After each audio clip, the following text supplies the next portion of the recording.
best there is, the best there was, and the best there ever will be. The man, the myth, the legend. Yup, that's him. Oh, sugar ducky quack quack. Just black. Hey, yo, what it do, what it do? It's your boy Justin J. Will, whatever you want to call me. Hope everybody's doing well out there. Hope you can hear me real well through your speakers, through your headphones, through your 612s, wherever you may be listening to this from. Whether you're in your car, whether you're in your house, whether you're in the strip club somewhere. Well, I guess they ain't open right now, but wherever you may be listening to this from, man, I appreciate you for dropping in, checking in on your boy, because as always, you could have been anywhere in the world, but you decided to be here with me. So for that, I thank you. But yeah, how's everybody doing out there? Made it through another week. Happy Friday. Happy Friday to all of yous out there. Hope you're ready to have a fun weekend. Whether you're just going to be chilling in the house, whether you're going to be outside doing some yard work, trying not to get stung by a murder hornet, or trying not to get murdered by a murder hornet. Whatever you may be doing, man. Out with the kids, at the park. I don't know, depending on where you live. Maybe they got some stores open back up. Maybe they got the barbershops open back up. Whatever you may be doing. Okay. Like my high school history teacher used to say, whatever you do this weekend, make sure it's legal. That's my piece of advice going into the weekend for you guys. But yeah, man, I don't really got much to talk about today. Got one topic. Just gonna stick to one topic. As I mentioned in the previous episode, start dividing these things up. I'm gonna do 2 episodes a week. So one of the episodes is gonna be geared towards sports.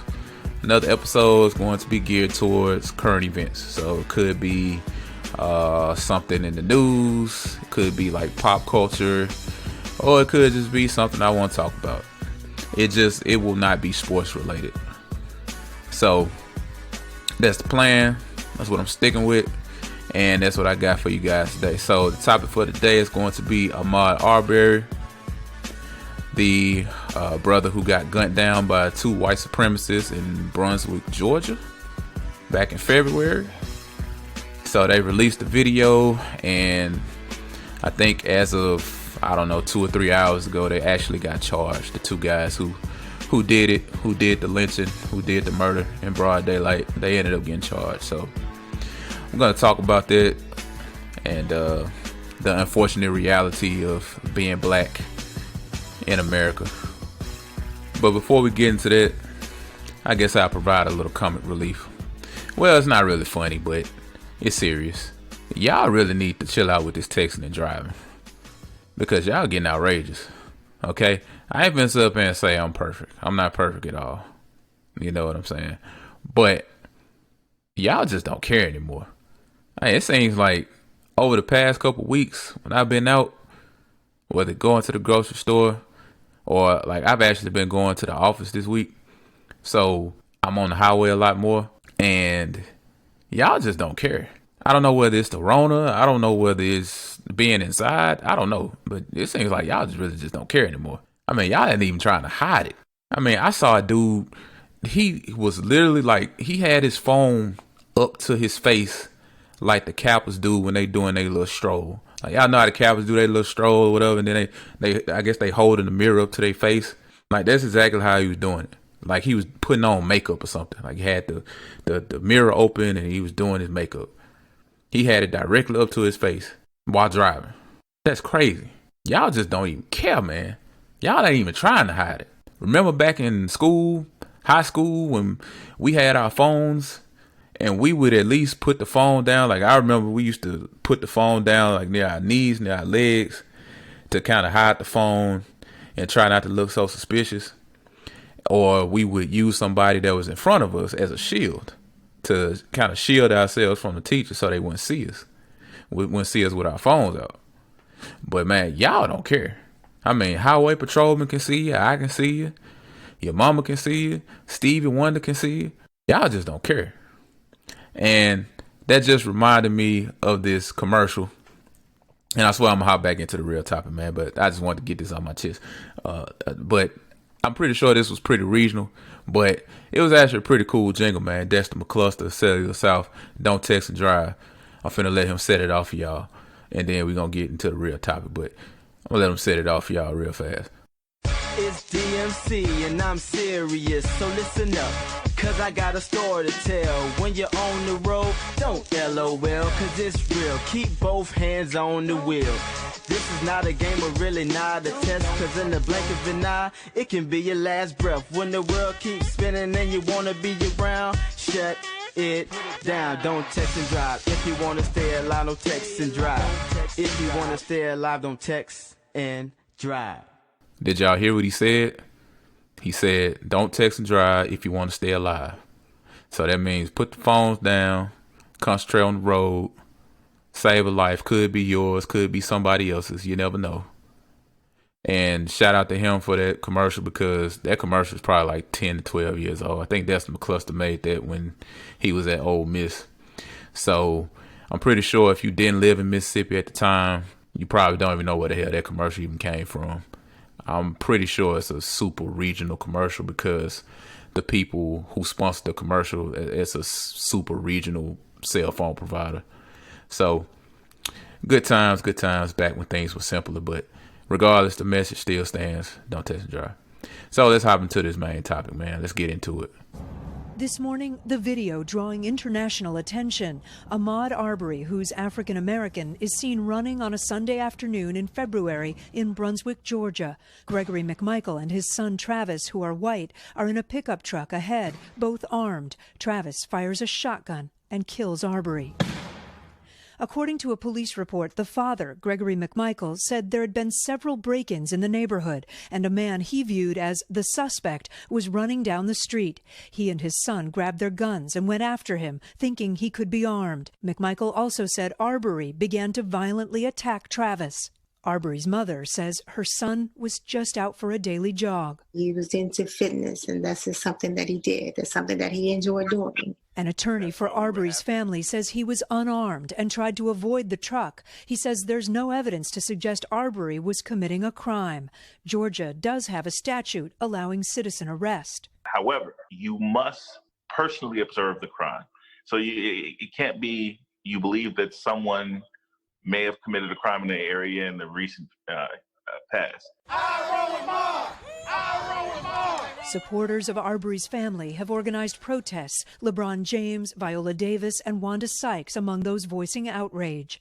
NBC News has been unable to reach the McMichaels, but attorney Alan Tucker, who's known Gregory McMichaels for 30 years, says there isn't a prejudicial or racist bone in his body. Tucker says he released the cell phone video to get the truth out there.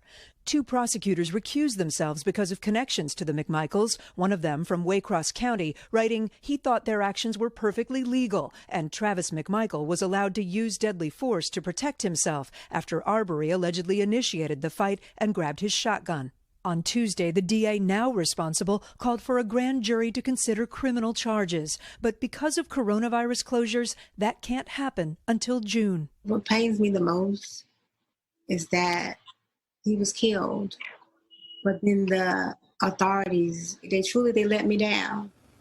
Man, I'm telling y'all, doesn't seem like there's ever really a right place nor a right time to be black in this country. There's just always being black at the wrong place at the wrong time. So that means being black inside of the wrong park, being black inside of the wrong neighborhood, being black inside of the wrong restaurant, being black inside of the wrong department store. Just never really works out in our favor. I mean, remember what happened in Clayton, Missouri a couple years back, where you had these college students, a group of African-American college students who were just walking up the street. And then all of a sudden, this police officer comes out of nowhere and starts hemming them up, starts giving them a hard time because apparently, I guess they fit the description. There goes those magic words, fits the description. Seems like we're always fitting the description of somebody, right? And they fit the description of somebody or a group of individuals who ended up leaving out of the Ihop without paying their bill, even though each one of them showed the police officers, hey, we paid our bill. Here you go. Here are the receipts. And he still ended up making them walk back to the local IHOP, only for the local IHOP to tell the police officers that, yeah, that's not them. Those are not the individuals who skipped out on the tab. So this definitely isn't anything new.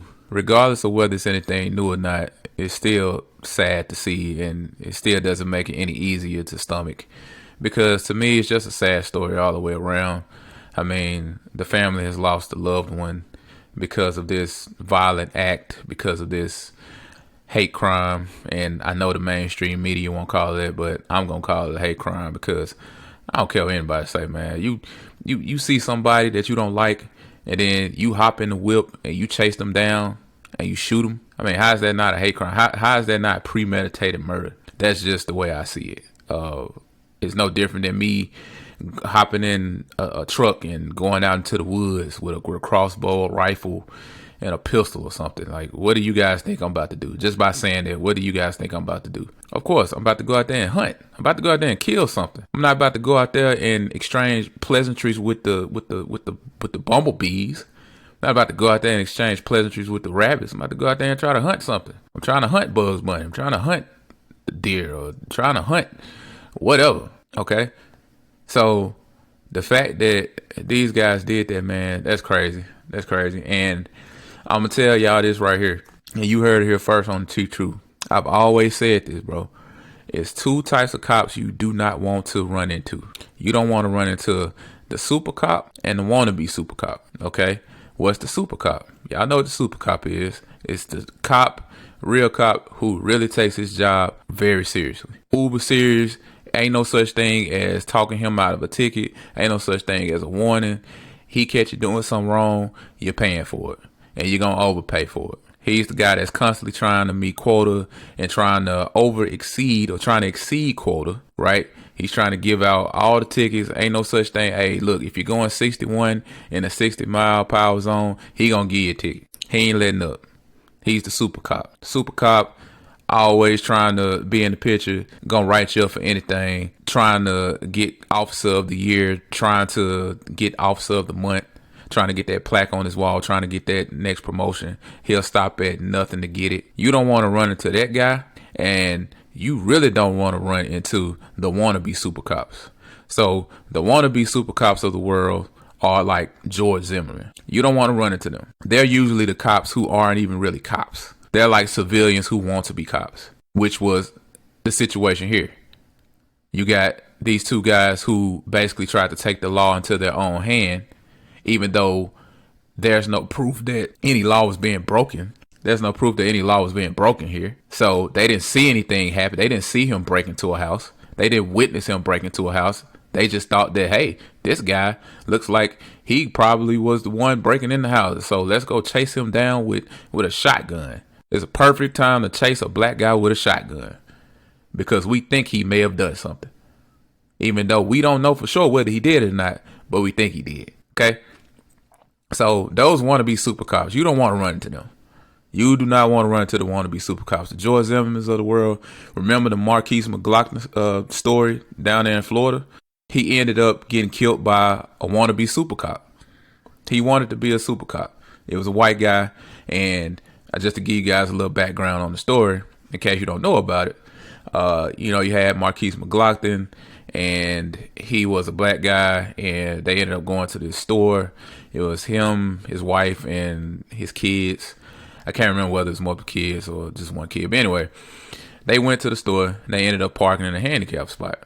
And what happened was this white guy ended up confronting the wife, who was outside in the car while Markeis McGlockton was inside of the store, getting something out of the store.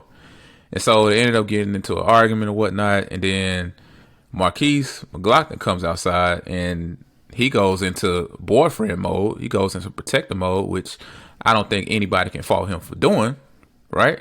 I mean, you see your girl arguing with some stranger. He goes up and he pushes the guy. So he pushes him to the ground, stands over him, whatnot. He didn't strike him. And what ended up happening was the white guy ended up pulling out a gun and shooting Markeis like 1 or 2 times, if I'm not mistaken.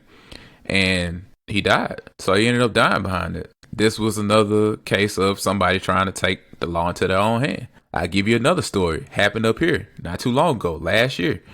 There was an Amazon Prime driver, and he ended up parking in a space that I guess he wasn't supposed to park in.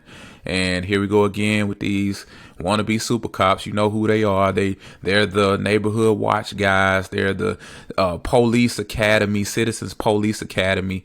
Yeah, remember this story right here? They were talking about, oh, well, they were trying to make a citizen's arrest, whatever crap that is. Who in the hell would even want to attempt to do some crap like that? But yeah, the story up here goes that you had this guy who worked for Amazon. He tried to park in a place that he wasn't supposed to park in, I guess a handicapped spot. And instead of calling the police, instead of calling security, you had this guy, this white guy. And just as a note, the Amazon Prime guy was black. And here you go, you got this guy trying to take the law into his own hands. And what they ended up doing, I guess they ended up arguing. And then the black guy actually turned his back to like walk away. And the white guy ended up shooting him in his back. And like to this day, he's paralyzed. So he didn't die, but he's paralyzed. Now, luckily, they have charged the guy. I think they were supposed to sentence him, I don't know, last year or something. But yeah, that's crazy, right? I mean, you got these guys taking the law into their own hands. That's what they want to do. These people who take these freaking citizens police academy classes and do ride-alongs with police officers, they want to be police officers. They're the wannabe super cops. They are super dangerous to black individuals. And I'm telling y'all, a lot of the times, man, you see these stories, they not gonna run up on a black person like that unless they got guns. I'm telling you right now, if they didn't have weapons, ain't no way in hell they would have hopped in their car and chased him down like that. They're going to always have a weapon. If they're going to confront you about anything, if they're going to confront you about a parking spot, if they're going to confront you about, I guarantee you 9 times out of 10, they probably got a weapon on. They not finna do that. Especially if it looks like you can do some damage. Especially if you look like you're a black guy that can do some damage. They are not about to confront you about that unless they got a weapon. That weapon is basically what makes them feel empowered to do stuff like that. It's no different than George Zimmerman. If George Zimmerman didn't have a gun on him, ain't no way in hell he would have confronted Trayvon Martin. It's no way in hell. No flipping way he would have done that. But that just goes to show you the type of stuff that we got to go through as black men. And I'm telling y'all, I ain't jogging around my neighborhood. Now, I made that decision a long time ago. I'm not jogging. I live in a predominantly white neighborhood. I can probably say that there are about, I don't know, less than 6 black people, not including me, in the neighborhood, in the vicinity. Yeah, I'm not going to take that chance. Now, in my heart of hearts, do I think that somebody would call the police on me if I were to just jog around the neighborhood a little bit? I don't think so, but at the same time, I'm not taking that chance. I'm not about to chance some old white lady looking at this big black dude run around the neighborhood and she ended up calling the police because I look like I'm probably up to no good running around the neighborhood, or she's never seen me before. Like, I ain't got time for that. I'm just not about to risk it. I would not risk it. I ain't got time for that. I ain't trying to go through that. I ain't trying to go through that paranoia trip. I probably wouldn't even be able to concentrate on running. I'd be too damn paranoid that a police officer about to just pull up next to me or something and just start giving me a hard time. But yeah, RIP to Ahmaud Arbery, man. Hopefully his family can find some closure in this whole situation. And my prayers definitely go out to him. And I hope that the justice system serves these guys up a good dose of justice to the fullest extent. And we'll see how well they can survive in jail without their weapons. And let's see if they can really fend for themselves. But that's it for me, man. Hope you guys enjoyed. As always, be sure to follow all the social media handles in the description. The Facebook page, Twitter page, Instagram page, YouTube page, all that. I'm going to start posting some more videos on YouTube. Right now, I'm posting each episode of the podcast onto YouTube, but I think I'll start doing some separate little videos, commentary videos or whatnot. So I'm going to start being a little more active on the YouTube page. So be sure to go there, subscribe. And as always, man, Count your blessings, not your problems. Have a good weekend. Talk to you guys later. Peace.